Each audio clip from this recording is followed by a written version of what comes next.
So before I begin, I wanted to thank Kevin and the SERG partners for allowing me to send a recorded presentation. We'd hoped to have a member of the team attend, but we had some extenuating circumstances, and the organizers were gracious enough to permit us this accommodation. So I look forward to seeing you all again in person next year, and I hope you're having a lovely time in Winnipeg.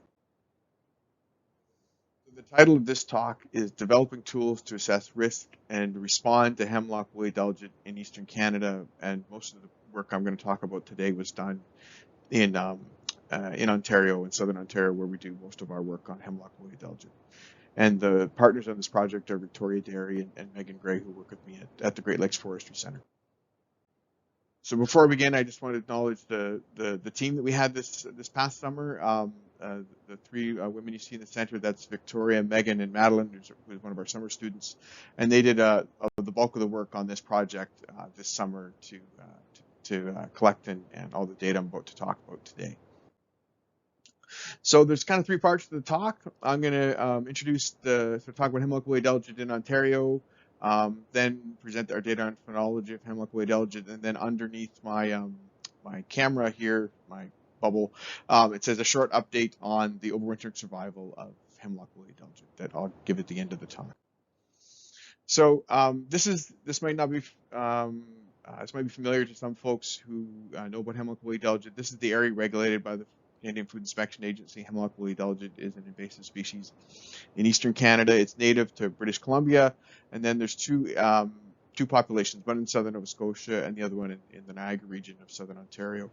But the area regulated for hemlock woolly adelgid isn't necessarily the same area that that has populations.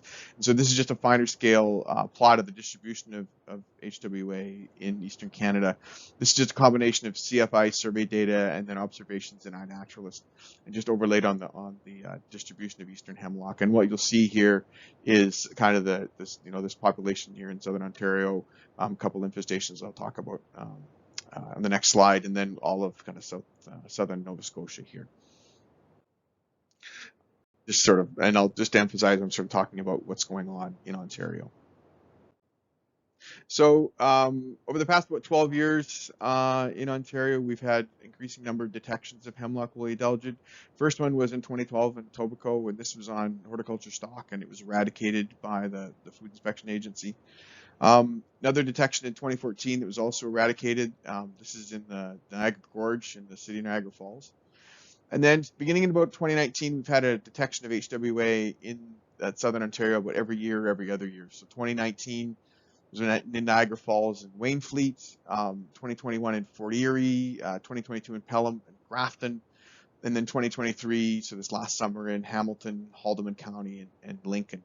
And so what you see is what kind of every year finding a new infestation, and all of these infestations since about 2019 are fairly large, fairly well established, and indicated that they've been there for a while. So in Ontario, we're kind of at the leading edge of that infestation in that part of North America, and we've been focused on trying to understand the risk HWA poses to Ontario's forest. We know hemlock occurs on greater than 1 million hectares in Ontario. It's about 1% of the growing stock. It's a really significant component of riparian and old growth forest communities. And there's a small it's a small component of the forest products industry. So about 20,000 cubic meters are harvested for things like saw logs and fuel wood and composites.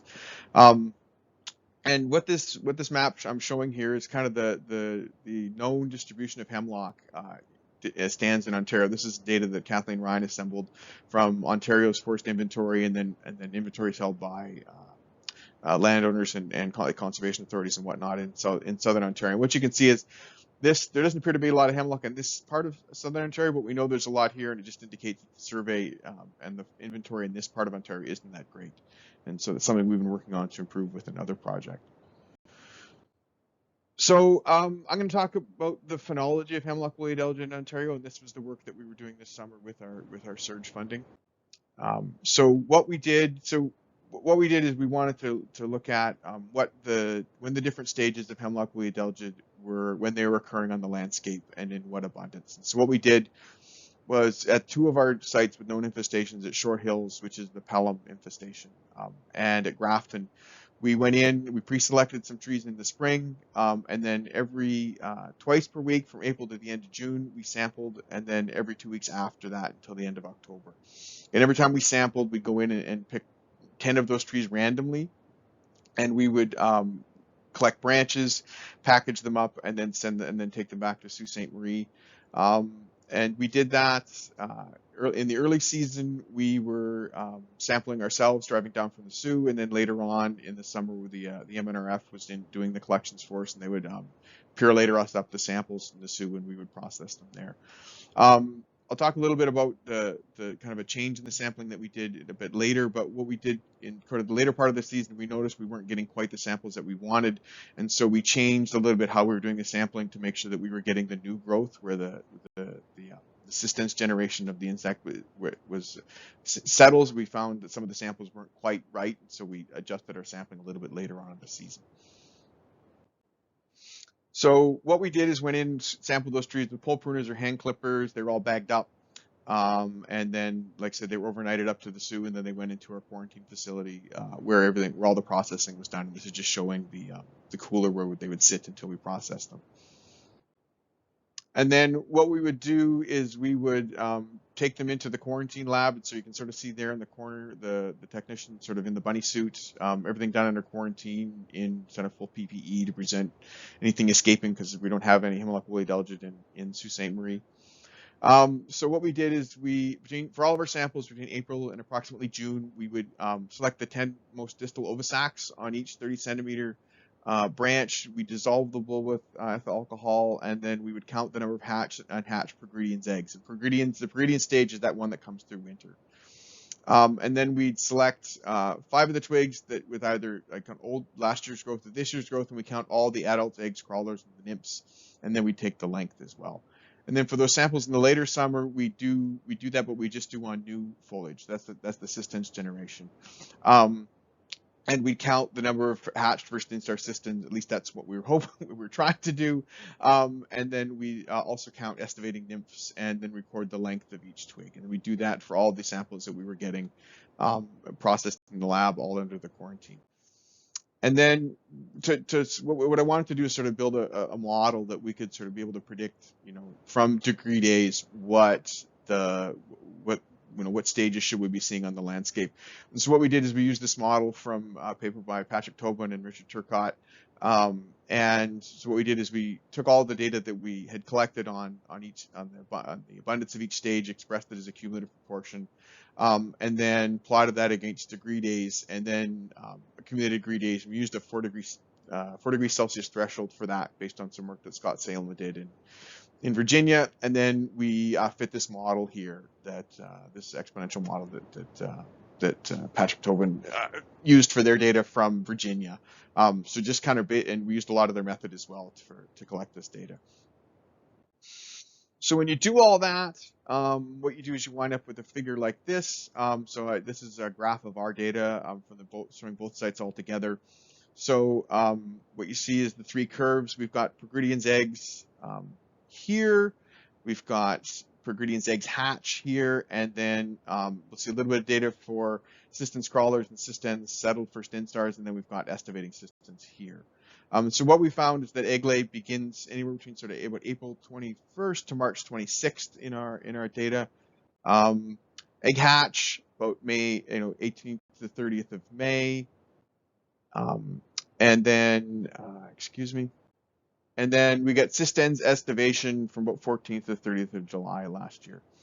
What you might notice is that we missed the crawler stage last year. Sorry, this should say 2023, not 2024. We missed the crawler stage in 2023 because of kind of a series of unfortunate events. Some folks might remember that we had a strike by some of our technicians in the federal service, and so we kind of missed some of our sampling, and we got behind on processing our samples. And the folks who were sending from the MNR who were sending us samples from down south, we didn't notice until it was too late that they weren't sending us samples with new growth on them. So when we shifted and we said, could you find trees that have like new growth on them and send them up? It was kind of too late. We'd sort of missed that crawler stage. So this was kind of just a fault in our method and some bad circumstances where we lost some folks, and we were kind of delayed. And so what we're really going to do this year is in 2024 is try and hit this stage here. I think we got good data for egg lay and egg hatch and systems, but we really want to nail this down in 2024.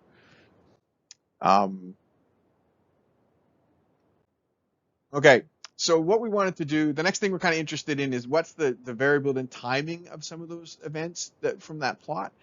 So kind of, what we want to know is when does, what's the range within which egg hatch or egg lay and egg hatch and then estivation happens, and then for those other stages when we get those data. So what I did is I went in and extracted the degree dates for the start of each event. So the start of egg lay, start of egg hatch, and start of estivation. And then we figured out when that degree day was occurring in Grafton and Short Hills for the past 5 years. And then I was also kind of curious when those events would occur in the northern range of hemlock. So we also calculated those dates for Sault Ste. Marie. Now there's no hemlock woolly adelgid in Sault Ste. Marie, but the Sioux is at the northern end of hemlock range in Ontario. It's also it's also very close to some infestations, or relatively close to some infestations in the upper lower Michigan, where hemlock woolly adelgid has been introduced. And so it's of interest to us to try to figure out, what would hemlock woolly adelgid do if it did wind up kind of at that northern edge of its range in Ontario. So what these two plots show is kind of it's a calendar for April and May of any year, and just plotting the range of dates. So I'll just show you for Short Hills. So what we see is that the earliest possible date we expect to see eggs being laid is around April 9th.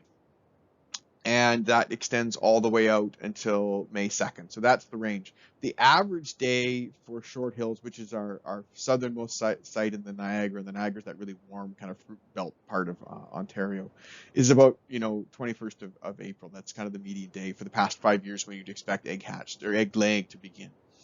If we look at Grafton is on the north shore of Lake Ontario. It's a bit cooler. It's not very far from Niagara as the crow flies, but it's a different climate. And so what we see is that whole phenology is shifted. So we don't see that starting until like a little over 2 weeks later and extending into May, with the average day being around May 5th for egg lay. And then if we look at the Sioux, and this is all kind of predicted on what we saw based in those populations in southern Ontario, is that we wouldn't expect egg lay to begin until that first week of May, and with the average day being around May 17th.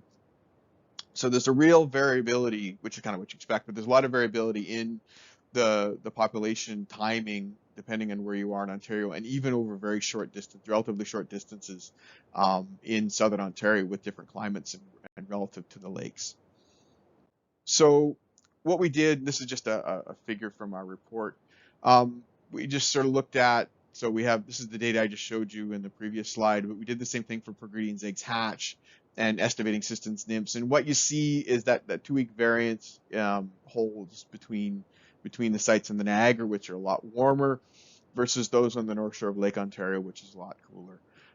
And so what we want to do is repeat this in 2024 and refine those models. And of course, we want to, like I say, we want to get that systems crawler generation a bit better with some improved sampling, so that we can figure out what's exactly going on with those populations and knowing when they're moving around. And that part's really interesting to me, because that's one of those stages that can get moved around by birds during spring migration. So I'm really interested in when are those populations of hemlock woolly adelgid active and moving, so they could get picked up by birds and moved to other places. And so that's a question we have for the future. So just to wrap up the talk, I want to give a short update on some overwintering survival work that we've done. And this is outside of our SERG project, but it was work that we did with the folks in Nova Scotia. And I think it's kind of interesting relative to what we're just talking about in terms of the development of the populations during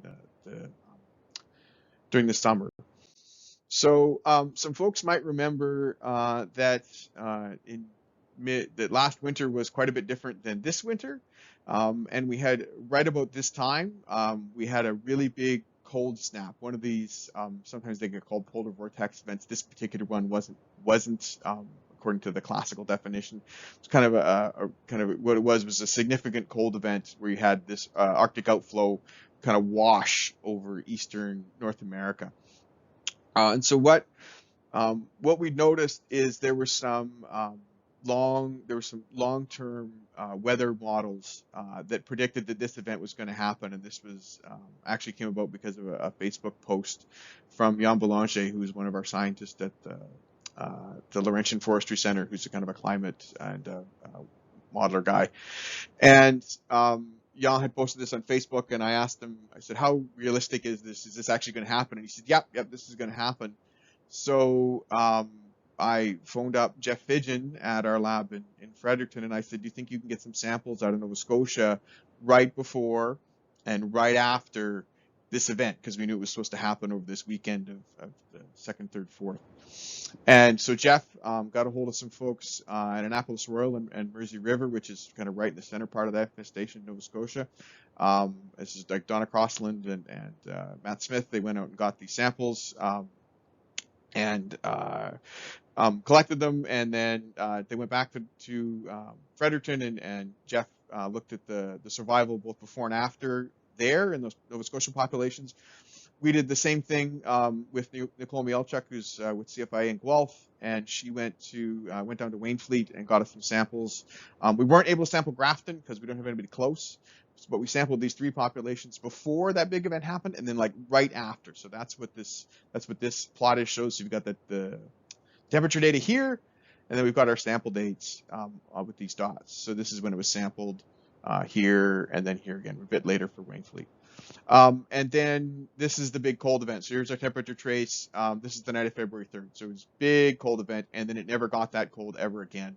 There's another little cold event in Nova Scotia much later, but it never really got that cold. So this was big event. So what we did is we looked at the survival, and this is just number of survival of the adelgids on those branches that we took.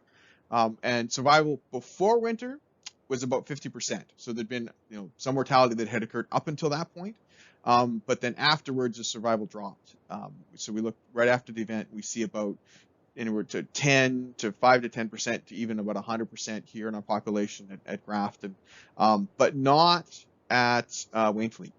Not at this population here. It didn't get cold enough. That cold event kind of dropped down through here, through there, but Wainfleet stayed. It didn't go much below -17. And so that's not cold enough to kill hemlock woolly adelgid. So that population did well, came through. Actually, this is not significantly different, but the survival was actually a little bit better in those samples that we took. So we see this really big effect of cold on knocking these populations back, but in all of these sites, this is not significant to knock them down. And even here at Grafton, we were sampling that population later on for the work I just showed you, and we were getting, we were getting insects in our samples. So these big cold events happen, but this is not enough to knock down these populations, not enough to eradicate them, and certainly in places like Nova Scotia and even here, probably not enough to push them back. So this was kind of the first assessment of winter mortality. We had this accepted in current research insect science. It should be out in a month or 2. Jeff Ogden was also nice in Nova Scotia, was also nice enough to send us some data that he'd been collecting, and so that's also in there looking at longer term trends in overwintering survival in Nova Scotia. And this is some other work we're hoping to get into with Katie Marshall and UBC, looking at the cold tolerance of these different populations, and then the one out east. So we're hoping to hear back about that one soon. So that's the end of this talk. I think I'm up in an hour or so with another recorded talk, but I'd like to thank you all for sitting there and listening to this presentation. I'm obviously not available there to answer questions, but if you'd like to know more about this work, I've put my email address and my social media handle there. And you're more than welcome to send me an email. I'd be happy to chat more about this work, and I hope you enjoy the rest of the conference, and I'll see you shortly. Thank you very much. Bye-bye.